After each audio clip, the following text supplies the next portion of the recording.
Eddie, I'm here with a victorious Coach Rice. Coach, talk about your team's performance today. Coming off that emotional win Thursday night, then you had the alumni here yesterday for practice, and then your team to come out and perform like they did today. How's that make you feel? Well, it feels great, you know, an emotional game. That's what I told you guys, that's over. I think the thing that brought us today was the former players and you. Okay, no, it's such a big deal that the former guys are a part of everything we do, and we need it. And the guys showed up last night, and we got more here today, and I think that gave us the energy all day. I wasn't tired today when I got to the gym. Just the energy was different when you walk in and see all these people, but knowing that the former guys and the former coach who built this arena, okay, are in the building, you want to have a good game, and our kids did that today. Well, that's great. I'm sure you talked to the team about that as well. The alumni that we had on the air, some of them played for you and your great teams, and those who were part of the history from the Bill Boylan era and the Ron Cornegay era, including Ron Cornegay. We talked about the history of the Hawks, and they were all across the board so proud of their time here. But the part that they played to lead to what you're doing now, they all talked about that, and we're very excited.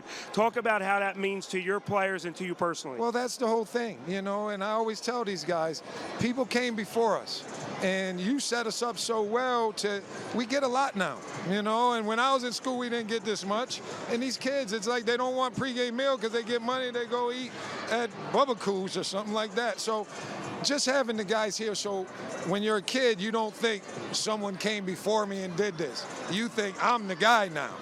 And these guys need to understand there's been so many great players, you being one of them. There's so many great players, and if you can reach out and touch them, it just makes you have more pride in what you're doing. So I'm thankful that all these guys came.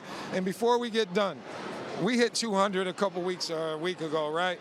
But I want everybody to know that Rick Callahan, my assistant coach, my big brother, today was his 1,300 college basketball game sitting on the sideline. Okay, so I got praised for getting 200. He has about 600, 700 wins in 1,300 games where he was there helping people's kids. So I want to take my hat off to Ricky today. That's an amazing stat, Coach. I got to ask you one more question. We talked about how your team seems like it's starting to gel at the right time. You had the big win on Thursday. Xander, amazing performance. And now your team bounces back today, and they all, I mean, the balanced scoring. Xander didn't have a great game offensively, but he only from the scoring standpoint, right? But he set so many guys up. But where do you feel your team is right now heading the last couple weeks of the season? Well, we've been catching a lot of flack about not winning any road games, and we had a big one early. But I said at the beginning of this season, if you win all of your home games and steal 1 or 2, maybe 3 on the road, you have a chance to be the champs.